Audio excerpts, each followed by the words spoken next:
le bonheur, il est où? N'est-ce pas, Cyril? À toi. Complètement, merci. Quelle joie de vous retrouver en live. C'est toujours un privilège de pouvoir aussi apporter la parole, mais surtout de pouvoir aussi vivre l'Église, même différemment, mais on est tous ensemble. Si tu en as marre comme moi de vivre le confinement et de vivre comme ça séparés, envoie plein de petits pouces comme ça, dire vivement qu'on se retrouve, j'ai hâte qu'on puisse revivre tous ensemble des cultes, des célébrations. C'est vraiment un temps qui nous manque. On a prévu de se revoir en janvier, j'espère que les mesures ne changeront pas, qu'on pourra vivre ça. Alors petit groupe de 50 certainement. Alors comment ça se passe chez nous au centre de vie pour prendre des décisions? Eh ben on a plein de personnes qui ont plein de bonnes idées, surtout Olivier, et puis nous aussi. On est là à réfléchir avec Olivier, Sabrine et moi, surtout sur des principes qui peuvent se vivre. On a plein de choses qui sont dans les cartons, et puis après on les soumet aux équipes de technique, louanges et autres pour ceux qui seront mobilisés. Et puis après on valide avec l'équipe élargie, on consulte chacun, puis après on prend un cap. On avait imaginé au début de reprendre déjà cette fois-ci, aujourd'hui, avec au moins 50 personnes, voire plus, et puis on s'est rendu compte que c'était peut-être pas sage, ça épuiserait peut-être les équipes, donc on essaye d'écouter chacun, et puis se dire voilà, on va essayer de redémarrer quelque chose de fort en janvier, et on vous prépare quelque chose de sympa. Il y aura certainement des multiples célébrations où on peut vivre des temps à 50 dans différents lieux, dans cette belle salle, dans ces salles que nous avons en centre de vie, et puis ça sera une occasion aussi de vivre différemment le culte. Donc je me réjouis, ce qui se prépare, et on a vraiment, vraiment hâte de vous retrouver. Et comme le disait Sabrine, c'est quoi le bonheur? Dans un climat morose comme on peut vivre aujourd'hui, on s'interroge beaucoup sur ce qui fait notre bonheur. D'un coup, il y a beaucoup de monde qui subit le confinement, qui subit cette période où on est loin les uns des autres, où on ne sait pas vers où on va, où l'avenir est incertain. Et ça tape sur le moral, ça tape sur notre moral à tous. Et au bout d'un moment, on se dit, mais finalement, c'est quoi le vrai bonheur? C'est quoi le bonheur? S'il est soumis à tellement de circonstances et tellement de paramètres, c'est quoi vraiment le bonheur? Et j'aimerais juste pour commencer, par cette introduction, vous proposer, alors j'innove avec des produits que je ne connais pas toujours très bien, mais on m'a parlé de WooClap, et puis j'aimerais bien que vous puissiez suivre le barcode qui va s'afficher, le scanner et puis mettre votre définition du bonheur en un mot ou deux mots-clés. Si c'est peut-être la famille, les amis, enfin vous êtes suffisamment plein d'imagination pour savoir c'est quoi votre bonheur. Alors vous scannez le barcode et vous répondez un mot-clé qui vous parle et puis on va essayer de regarder ça après ensemble. C'est aussi un moyen que chacun puisse interagir. Donc voilà, merci à Lohan qui m'a donné l'envie de faire des WooClap, spécial dédicace. Ce matin, je vous propose une exploration d'un des enseignements de Jésus, l'un des plus forts à mon sens que Jésus a transmis à la foule et surtout à ses disciples. Son discours donne la clé pour le bonheur, mais pas comme le monde le voit. Et chacune des 8 phrases qu'on va lire commence avec le même terme. Heureux ceux qui. Le mot traditionnellement traduit en français par béni ou heureux est dans l'original le terme makarios, dont la traduction pleinement littérale serait « qui possède une joie intérieure, incapable d'être affecté par les circonstances qui l'entourent ». C'est vraiment quelque chose de fort. C'est une joie inébranlable, une joie intérieure qui n'est pas soumise au corona, au confinement, qui ne subit pas les aléas de la vie, quelque chose de profond et d'intérieur.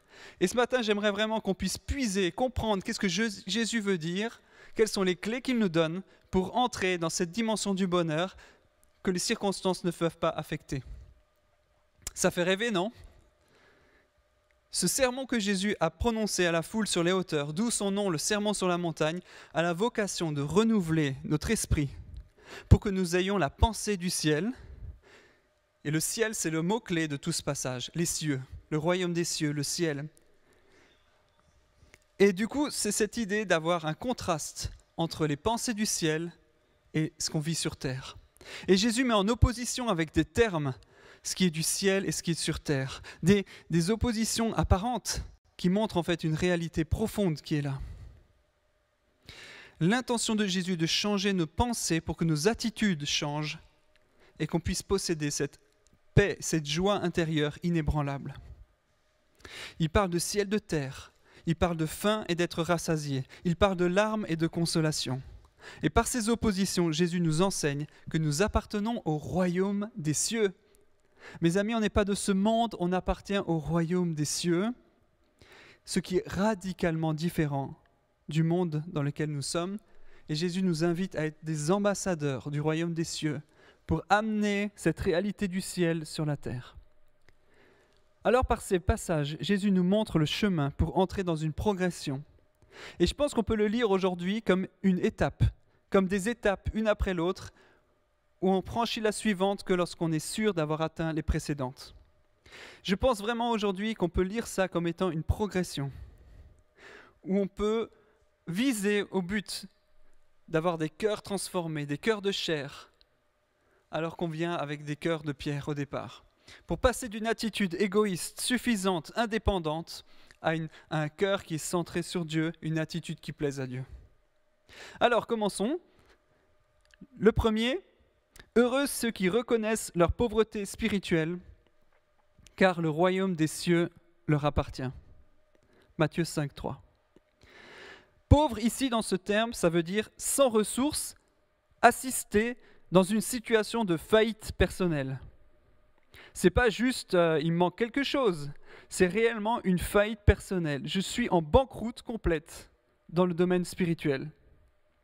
Reconnaître qu'on en est là, reconnaître qu'on ne peut pas contribuer à notre salut, qu'on ne peut pas contribuer à faire le bien, qu'on ne peut pas plaire à Dieu, c'est le point numéro 1. Reconnaître notre faillite personnelle spirituelle. Reconnaître qu'on est incapable d'entrer dans les projets de Dieu par nos propres forces. Reconnaître que par nous-mêmes, on est limité. Reconnaître cette situation-là est le premier point de départ. C'est à l'opposé de ce que le monde dit, qui cherche à se développer soi-même, qui cherche au développement personnel, l'épanouissement personnel. On pense pouvoir se passer de Dieu, on pense pouvoir être sauvé par un vaccin, on pense pouvoir vivre des choses par soi-même, repousser la mort, repousser les limites, faire tout par soi-même. Mais Jésus nous dit « Heureux sont ceux qui reconnaissent leur banqueroute spirituelle. Heureux ceux qui reconnaissent qu'ils sont incapables de faire ça par eux-mêmes. » C'est la première clé. Un cœur honnête qui reconnaît là où il en est. C'est ça que Jésus attend. Nous reconnaissons que nous ne valons rien sans lui et que toute la gloire revient à Jésus. Nous n'avons aucun mérite. Mon ami, est-ce que ça t'arrive de te placer devant Dieu avec ce constat d'échec total? Pour ma part, c'est ce qui m'a amené réellement à une profonde conversion. Quand j'étais jeune, j'étais à l'école secondaire et tous les soirs, je me retrouvais à dire devant Dieu, j'ai échoué. J'ai échoué à te plaire, j'ai échoué à faire ce que tu attendais de moi, j'ai échoué à ne pas me moquer de copains ou ne pas contribuer à faire du mal, j'ai échoué par mes propres forces à faire ce qui est juste. Et pendant des nuits, ça a été là jusqu'à ce que le Seigneur vienne me retrouver, me chercher et me dire « Tu n'y arriveras pas par toi-même. Tu as besoin de moi. » Et ça, mes amis, c'est la position numéro 1, être honnête devant Dieu et dire « Mais moi, j'y arrive pas sans toi. Je ne peux pas être heureux sans toi. Je ne peux pas vivre ce que tu veux sans toi. » Cette honnêteté spirituelle, c'est le point de départ. Première étape. Deuxième étape, heureux ceux qui pleurent car ils seront consolés. Après avoir réalisé sa situation, on pleure. Comme moi j'ai pleuré tous les soirs, on pleure. Le terme pantos, employé ici, signifie une attitude de deuil, d'affliction. C'est comme les pleureuses qui accompagnaient les défunts. C'est une manière d'extérioriser une réalité intérieure. Mes amis, l'expression de nos sentiments de l'intérieur vers l'extérieur, c'est une capacité essentielle pour une bonne santé émotionnelle. Être capable d'exprimer ce qui est en fond de nous vers l'extérieur, c'est la manière de se connecter à Dieu, se connecter aux autres. Si on vit une réalité émotionnelle déconnectée, on est séparé. On se coupe de Dieu, on se coupe des autres, on est isolé. Et il y a tellement de chrétiens que j'entends qui sont incapables d'exprimer leur réalité intérieure parce qu'ils pensent, ils mettent un carcan spirituel, une apparence spirituelle à l'extérieur. Oui, mais Dieu, mais à l'intérieur, c'est creux, c'est vide, c'est mort. Et le cri, mes amis, les pleurs sont l'expression de reconnecter la réalité profonde de qui on est vers l'extérieur et de se connecter aux autres. Et c'est tellement important de vivre cette réalité-là, cette connexion depuis l'intérieur, depuis nos sentiments, depuis se rendre vulnérable, authentique, pour confesser son péché et exprimer la tristesse de notre condition, pour que Dieu puisse intervenir, nous combler et qu'on puisse être en relation avec les autres. Nous devons casser cette carapace et ça se fait depuis l'intérieur. On pleure sur soi-même d'abord, sur son état, sur son incapacité de plaire à Dieu, sur le péché qui peut encore subsister. On a entendu dans l'étude biblique, l'exploration biblique de Romains, tout ce constat que Paul fait dans Romains 7 sur « je ne fais pas le bien que je voudrais ». On fait tout un parallèle, je vous invite vraiment à réécouter ce passage qui était vraiment fort la dernière fois, qui exprimait ce combat de Paul et puis la réalité à un moment donné d'être honnête.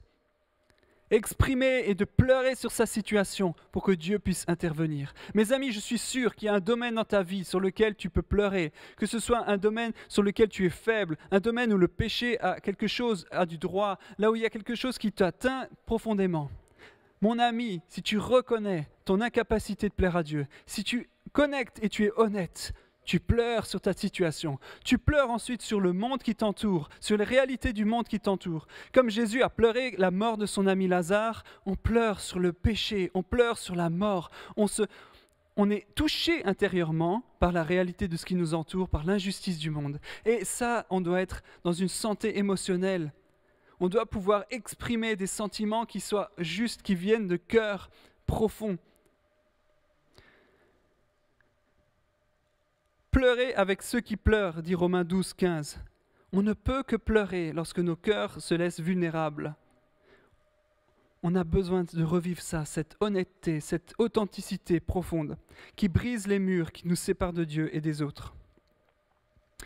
Je ne veux pas, mes amis, de cœur dur, hypocrite, qui bloque l'apparence, qui fait semblant que tout va bien et qui est incapable de pleurer sur ma situation ou pleurer sur le péché ou pleurer sur des situations qu'on voit dans l'église ou autour. On doit retrouver quelque chose, une place où on est touché, ébranlé intérieurement sur ce qu'on vit ou ce que d'autres vivent. Il met profondément des réalités et ça nous connecte depuis l'intérieur vers l'extérieur. Sinon on s'est séparé de Dieu et on ne peut pas vivre l'étape suivante.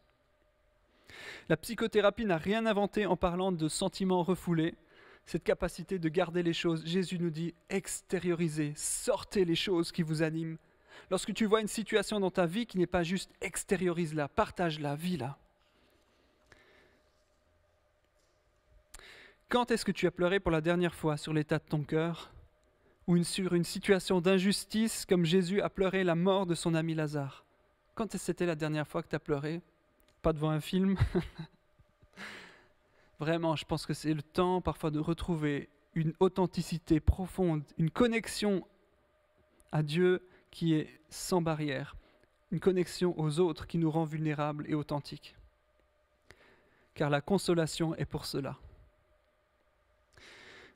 Une fois qu'on a fait ce constat, une fois qu'on a commencé à être touché intérieurement, l'étape d'après, heureux ceux qui sont doux, car ils hériteront la terre. Matthieu 5, 5. La douceur, contrairement à ce que je pensais peut-être au premier abord, lorsqu'on a vraiment préparé ce texte, c'est d'avoir un cœur soumis à Dieu et qui ne cherche pas à forcer les choses. On utilisait le terme grec pour des chevaux sauvages qui ont été apprivoisés. C'est une puissance sous contrôle qui peut accomplir une belle destinée. Toute la force est dans le contrôle du maître. C'est comme un cheval sauvage à qui on met un mors et on arrive à domestiquer. Mes amis, il faut arriver à une place où avec humilité, on se soumet à Dieu. Et on ne cherche pas notre indépendance. On ne cherche pas comme un cheval fou ou un cheval sauvage à faire ce qu'il veut, mais on se soumet à Dieu. Moi, je veux être apprivoisé par mon maître, je veux être soumis par mon Seigneur, je veux être dans une attitude soumise, une attitude qui plaît à Dieu, pas vouloir chercher mon propre bonheur, développement tout seul. Je ne cherche pas mon intérêt avant tout. Je veux me soumettre à mon maître qui sait le meilleur pour ma vie. C'est ce que Jésus nous dit, cette douceur-là c'est de ne pas forcer les choses, c'est ne pas chercher son propre intérêt d'abord. C'est cette douceur d'être apprivoisé par Dieu. C'est avec humilité reconnaître sa situation, reconnaître sa misère. On pleure et ça nous amène ensuite à regarder à Dieu avec humilité pour trouver sa direction, son cap. Ça, c'est cette douceur dont parle Jésus. Qu'en est-il de ton cœur ?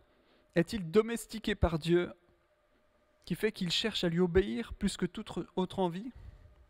Y a-t-il de domaines dans ta vie qui ne sont pas domestiqués par le roi et qui doivent encore lui être soumis ?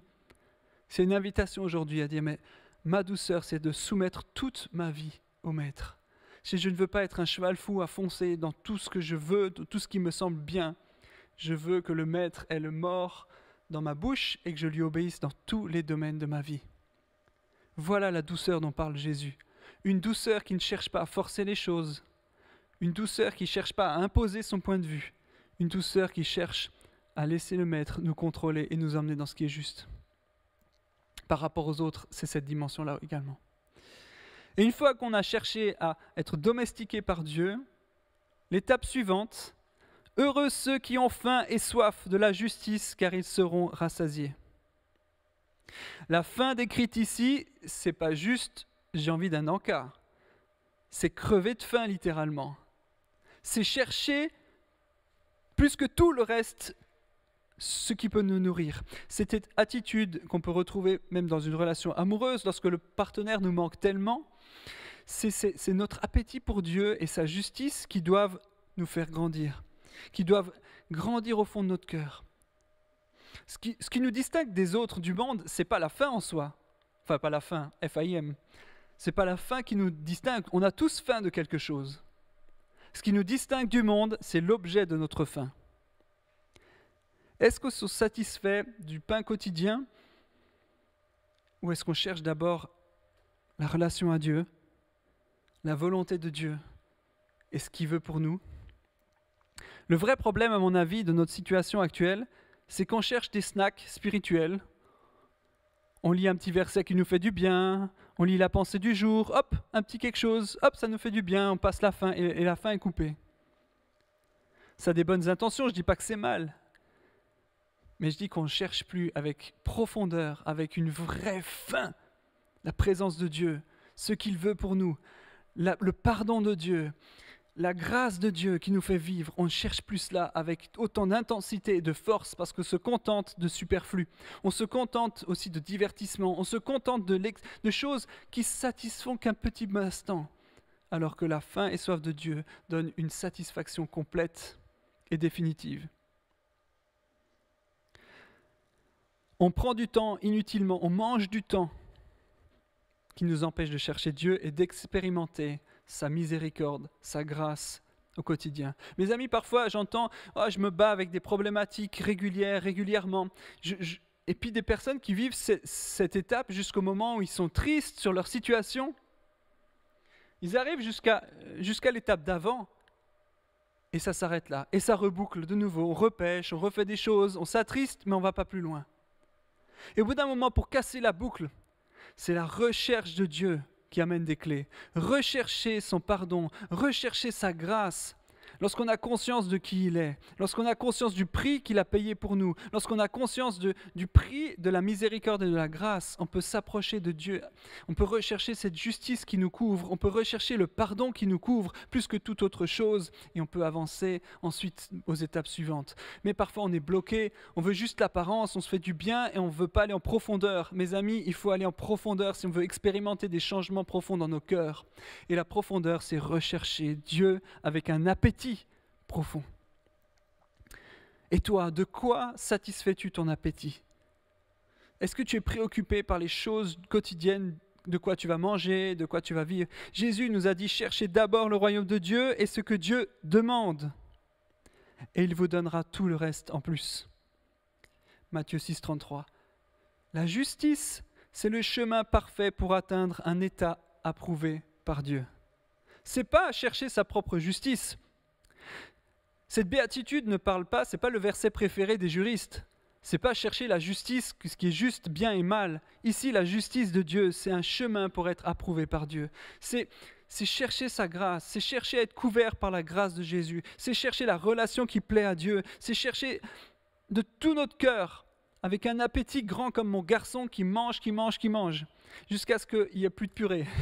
Je veux avoir un appétit pour Dieu qui grandit et qui me permet de pouvoir avoir un cœur selon son cœur. Ce n'est pas une histoire de vouloir la justice à tout prix, faire ce qui est exercer le bien, le mal. C'est rechercher avant tout une attitude qui plaît à Dieu.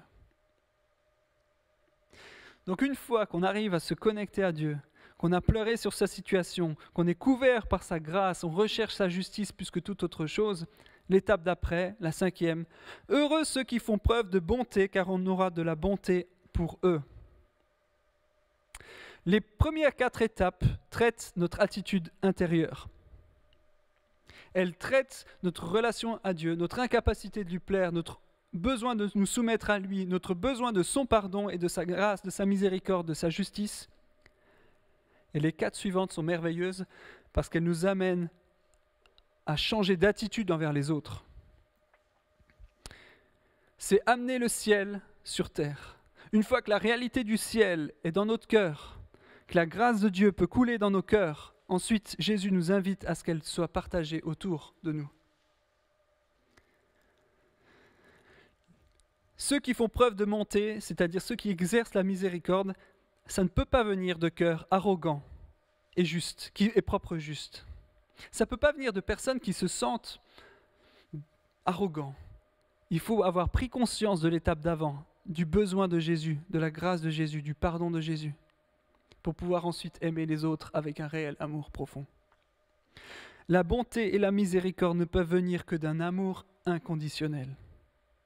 Lorsqu'on se rend compte de ce besoin de miséricorde de Dieu, le pardon devient naturel envers les autres. Lorsqu'on a compris, goûté au fait d'avoir été gracié de manière imméritée, sans aucun mérite, je suis gracié, donc je peux gracier ceux qui sont autour de moi. Je peux aimer ceux qui sont indignes d'être aimés. Je peux aimer ceux qui ne méritent pas mon amour. Nous avons l'autorité pour libérer cet amour en exerçant la bonté et la miséricorde autour de nous. Car Christ nous a aimés le premier. Dans Matthieu 18, Pierre s'approche de Jésus en lui demandant « Mais combien de fois, Jésus, je dois pardonner mon frère ? 7 fois ?» Il pensait déjà mettre un niveau élevé en disant « Bon, je ne vais pas déjà lui demander 1 fois, peut-être même pas 2, mais 7 fois, c'est déjà pas mal. Hein » Mais Jésus lui a dit 7 fois, 70 fois. Dans le sens, c'est oublie de compter. Oublie de chercher à compter. Il faut que tu aimes de manière libérale, de manière sans fin. Ça, c'est le standard que Jésus nous demande. Mais pour pouvoir vivre ce standard-là, il faut l'avoir expérimenté soi-même. Il faut être déjà pris conscience de la grâce et du pardon de Jésus pour pouvoir le pardonner sans fin. Et le terme bonté employé ici veut dire à la fois faire du bien à quelqu'un dans le besoin, mais ça peut aussi parler de ce que je disais avant, une punition refusée à quelqu'un qui le mérite. C'est le côté grâce. Quelqu'un qui mériterait qu'on les condamne, ou qu'on dise du mal, ou qu'on fasse quelque chose qui mériterait une punition, dire mais c'est bon, je te libère, avec un cœur sincère. Tu me fais du mal, tu mériterais une punition, mais je te libère. Au nom de Jésus, je pardonne. Ça, c'est exercer la bonté, c'est exercer la grâce. Mes amis, est-ce que tu es en mesure d'être bon envers ceux qui ne le méritent pas ? Et si ce n'est pas le cas, je t'invite vraiment à redécouvrir un peu plus cette grâce inconditionnelle, imméritée de Jésus envers toi. Quelque chose qu'on ne mérite pas. Un amour qu'on ne mérite pas. Et une fois qu'on goûte à ça, on peut le faire vivre aux autres. C'est pour ça qu'il y a une progression. L'étape d'après, heureux ceux qui ont le cœur pur car ils verront Dieu. Le verset préféré de Sabrine. Si tu n'es pas quelqu'un qui pardonne instantanément, tu gardes des choses au fond du cœur. Et ça devient comme une tache, comme un colorant dans un verre d'eau pure. Lorsque les blessures, les moqueries, les méchancetés atteignent ton cœur, qu'elles soient vraies, fausses, peu importe, ça peut être totalement injuste, mais lorsque tu les gardes et que ça travaille au fond du cœur. Ça pourrit notre cœur, ça l'atteint, ça lui fait du mal. Et Jésus nous amène ici à dire, mais mon objectif c'est que tu aies le cœur pur, que tu ne te laisses pas atteindre par ces choses-là, que tu libères la grâce, que tu libères le pardon pour que ton cœur ne soit pas entaché. Bien souvent, on ne se sent pas responsable du mal. On couvre la douleur du cœur par une attitude hypocrite. On fait une apparence belle. On dit « Ah non, mais lui, pas de souci, ça m'est passé dessus. Ah, je ne prends pas ces critiques à cœur. » Et puis dans la réalité, ça nous a fait mal, on y repense, ça touche. Et Jésus nous encourage à cultiver une attitude où notre cœur est préservé pur. Et ça se fait en libérant la grâce, libérant le pardon, régulièrement, constamment, bénissant. Certaines traductions parlent de cœur sincère. C'est un terme qui vient, j'ai bien aimé cette explication, ça veut dire sans cire, sincère, sans la cire. Pourquoi ? Ça concernait des vases qui pouvaient avoir des fissures et que les artisans colmataient avec de la cire pour faire semblant que c'était bien fermé, bien hermétique. Et du coup, voyant la concurrence et voyant que c'était une sorte de vice, de cacher les choses, certains artisans mettaient dessus sans cire, c'est-à-dire c'est pas fake, c'est sans cire, c'était sincère. Et dans l'idée que parfois dans nos cœurs, on peut avoir des fêlures, des blessures, des choses qui ont été abîmées. Et on colmate ça avec de la cire, avec une apparence, avec quelque chose de spirituel ou quelque chose de beau en apparence, mais le cœur est fêlé. Et mes amis, moi j'aimerais tellement qu'on puisse avoir des cœurs sans cire, des cœurs qui ne soient pas fêlés et pas de fake, mais qui ont été réparés par la grâce de Dieu, qui ont été colmatés par le pardon, par la grâce de Jésus, par la guérison de Christ. Et pour vivre une vie où le vase ne verse pas l'eau, le secret c'est d'être authentique, vrai, sincère, et ne pas laisser les choses nous pourrir le cœur. Est-ce que tu as l'impression d'avoir un cœur entaché par les blessures ou par le péché ?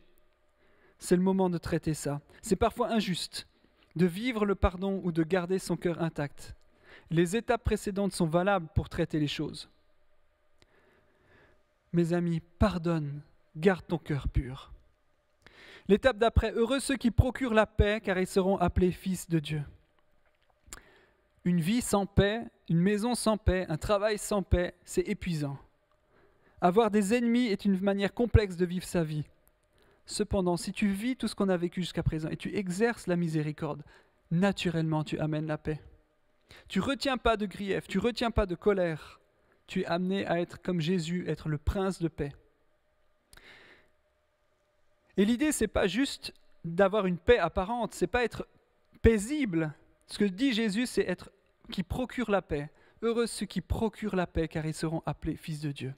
Et procurer la paix, c'est une personne qui amène la lumière dans les ténèbres. Jésus n'a pas caché les choses, n'a pas été faible. Il a dit la vérité lorsqu'il y avait du mensonge. Il a amené l'authenticité là où il y avait de l'hypocrisie. Il a fait grâce là où il y avait du légalisme.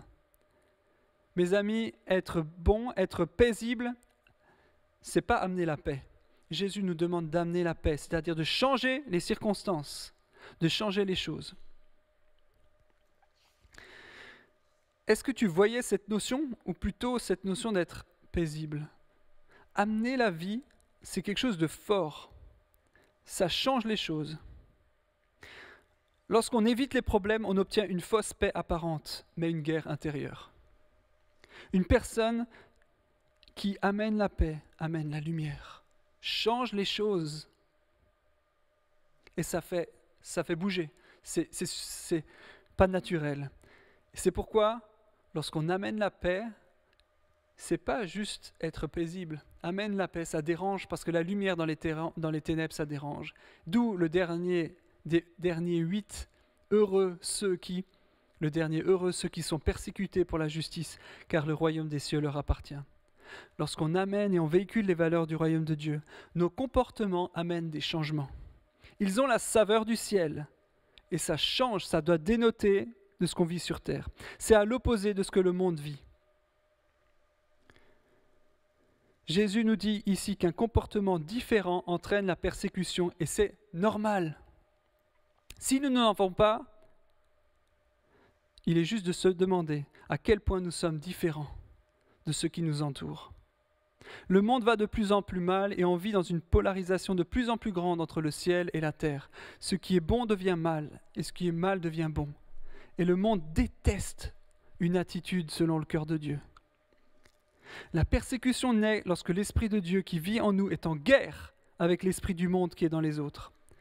La persécution, c'est comme Joseph qui s'est fait emprisonner parce qu'il n'a pas voulu coucher avec la femme de Potiphar. La persécution, c'est les moqueries de tous les amis de Noé lorsqu'il a commencé à construire l'arche en obéissant à Dieu. La persécution, c'est peut-être aujourd'hui subir des moqueries parce qu'on choisit de ne pas coucher avec sa copine avant le mariage ou parce qu'on refuse de mentir pour couvrir une faute professionnelle. C'est subir, choisir d'assumer, d'amener la lumière, d'amener la vérité, d'amener des valeurs du royaume lorsque le monde ne les partage pas. Il y a tant et tant de choses à vivre. Si on vit dans la lumière, on va déranger les ténèbres. C'est ainsi, lorsque nous avons pu entrer dans cette progression qui nous transforme depuis l'intérieur, puis qui change nos comportements vers l'extérieur, qui amène la lumière, qui amène le royaume de Dieu. Et c'est pour ça que le verset d'après, c'est Jésus parle du sel. Vous êtes le sel de la terre. Et c'est comme ça, dans cette progression-là, qu'on peut amener quelque chose de valeur dans le monde. On peut changer le goût du monde si on a une attitude transformée, et ça va déranger. Les amis, il faut être prêt à déranger les choses. Ça ne veut pas dire faire du mal, ça ne veut pas dire forcer les choses, ça ne veut pas dire imposer son avis aux autres, mais ça veut dire avoir une attitude intègre, honnête, profonde, qui reconnaît Dieu comme son Seigneur et qui se base sur vraiment ça, pour donner, transmettre, faire grâce aux autres, donner la vie et avoir des valeurs qui sont justes et profondes. Et ça va changer le monde. C'est ce que Jésus veut pour nous, être des ambassadeurs de Christ.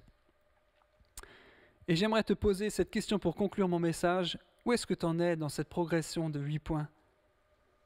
J'ai proposé un stropole, tu peux y répondre, peut-être après on analysera ça. 1, je veux être plus honnête et plus humble avec Dieu en reconnaissant que je suis en totale faillite sans lui. 2, j'ai besoin de rendre mon cœur accessible en étant plus authentique, car je me suis formé une forteresse émotionnelle et spirituelle.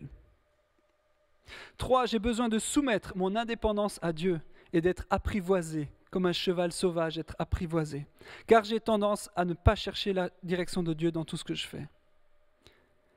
4, j'ai envie de rechercher Dieu et sa grâce plus que tout le reste. Tous les snacks, tous les divertissements, je veux chercher Dieu plus que tout le reste, sa grâce, son pardon, sa vie, plus que tout le reste. 5, j'ai envie de faire grâce ensuite, me mettre en route pour les autres, exercer la miséricorde autour de moi. J'ai envie de vivre cela parce que je suis trop dur avec les autres. 6, j'ai besoin de veiller sur mon cœur car il faut le soigner constamment pour qu'il soit sincère, sans fêlure cachée, qu'il soit guéri et authentique. 7, j'ai envie d'avoir une attitude intègre et vraie. Pas quelqu'un qui évite le conflit ou qui évite de dire la vérité. Jésus a amené la paix, mais il a continué d'exercer la vérité. Il a amené cette couleur, cette saveur. 8, je désire déranger les ténèbres, car je me rends compte que je suis trop peu différent des autres dans mon attitude. Et réponds-y avec honnêteté, qu'est-ce que Dieu te met au défi aujourd'hui ? À quelle étape Dieu veut t'amener plus loin ? Peut-être qu'il faut repasser la boucle depuis le début pour revivre de nouveau cette authenticité. Mais aujourd'hui, vraiment, le Seigneur Jésus nous invite à vivre une vie qui a du goût et qui change le monde. Et que ce soit vraiment dans cette direction-là qu'on puisse avancer, dans une attitude qui change le monde. Des ambassadeurs du royaume de Dieu qui ont du goût, de la saveur et qui changent les choses. Et ça commence par l'intérieur. Soyez vraiment bénis et renouvelés et qu'on puisse amener ce vrai bonheur d'être en paix avec nous-mêmes, paix avec Dieu et paix avec les autres. Soyez bénis.